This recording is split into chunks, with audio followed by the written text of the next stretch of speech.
A racist cop pulls his gun on a black U.S. Army general and gets the shock of his life.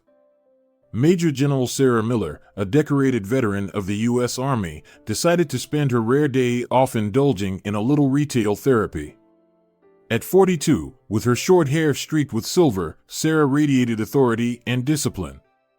Today, she was rocking a simple tracksuit and comfortable sneakers, blending in with the busy Saturday crowd at the upscale Westfield Mall.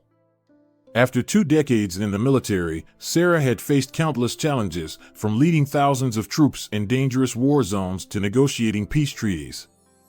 But today, her mission was simple: find a new pair of running shoes and maybe grab a smoothie afterward. As she browsed the athletic footwear in a high-end store, Sarah noticed a few lingering stares.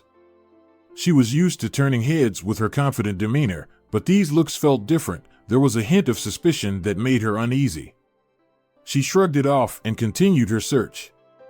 Little did she know, Officer Troy Beckett had just entered the mall. Beckett, a middle-aged cop with a gruff exterior, was known for making quick judgments and even quicker moves, with a history of racial profiling complaints that had always been swept under the rug. Today, Beckett was off duty, dressed in jeans and a plain white t-shirt, though his badge and gun were clearly visible on his hip. As he walked past the store, his eyes locked onto Sarah. Something about her, maybe it was her upright posture or the way she carried herself, set off alarms in his mind. Sarah didn't look like the usual shopper in this upscale mall. He lingered near the entrance, pretending to check his phone while keeping a close watch on her. As Sarah picked out a pair of shoes and headed to the checkout, the young cashier nervously smiled while ringing up her purchase. Sarah handed over her credit card, and as she waited for the transaction to go through, she noticed Beckett standing just outside, staring at her. A wave of unease washed over her, but she dismissed it. The moment Sarah stepped out of the store with her new purchase, Beckett stepped in front of her. "Excuse me, ma'am," he said in a gruff voice, "I need to ask you a few questions." Sarah raised an eyebrow. "Is there a problem, officer?" "You're acting kind of suspicious in there," Beckett replied, his hand resting on his holster. "Mind telling me what you were up to?" Sarah, honed by years of handling high-pressure situations, was losing patience. "I was buying shoes," she retorted, holding up the bag. "Is that a crime?" Beckett's eyes narrowed. "Let me see some ID." "Why?" Sarah asked, her voice calm but firm. "Have I done something wrong?" Beckett's grip tightened on his gun. "Don't make this harder than it needs to be." It dawned on Sarah then, it wasn't about her actions, it was about the color of her skin. Her heart sank, but she stood her ground. "Officer," she said, "I'm going to ask you to step back. I haven't done anything wrong, and I'm not going to be treated like a criminal for shopping." But Beckett wasn't listening. His mind was made up. In a flash, Beckett had drawn his gun, pointing it directly at Sarah. The mall seemed to freeze as people turned to see what was happening. Mothers pulled their children close, and store clerks peeked nervously from behind counters. Sarah's heart raced, but she refused to panic. Years of military training kicked in, and she slowly raised her hands, locking eyes with Beckett. "Drop the bag," Beckett barked. Sarah let the shopping bag fall to the floor. "Officer, you're making a mistake," she said, her voice unwavering. "Don't tell me what I'm doing," Beckett snarled. "Get on the ground." Sarah hesitated. Kneeling meant full submission, and she wasn't going to give this man the satisfaction.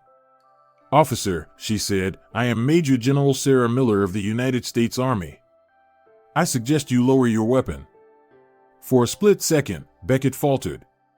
There was undeniable authority in her voice, but his prejudice clouded his judgment.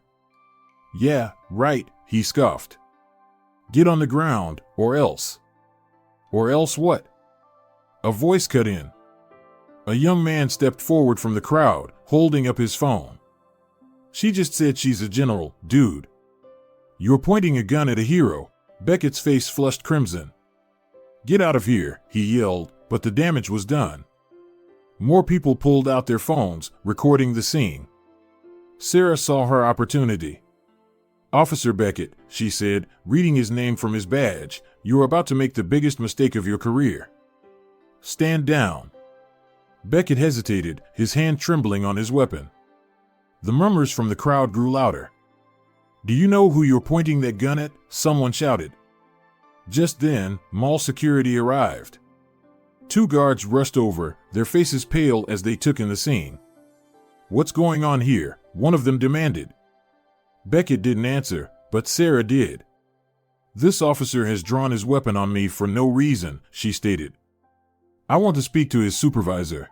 Within 10 minutes, the mall manager arrived, followed by a police captain who happened to be shopping nearby.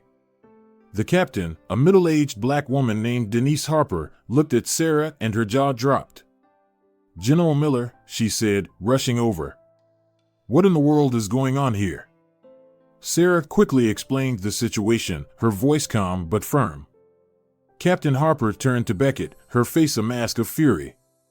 Holster your weapon, Officer Beckett, she commanded. Beckett hesitated, but Captain Harper's voice boomed with authority. Reluctantly, Beckett obeyed. Harper turned to Sarah. I am so sorry, General. This is unacceptable. Sarah nodded. It is, and I expect it to be dealt with. The fallout was swift. The video of the incident went viral, sparking outrage across the country. News outlets picked up the story, and Beckett's history of racial profiling was brought to light. Within a week, Beckett was suspended without pay pending an investigation. Meanwhile, Sarah received an outpouring of support from the public and her fellow service members. In an interview, Sarah stated, "This isn't just about me.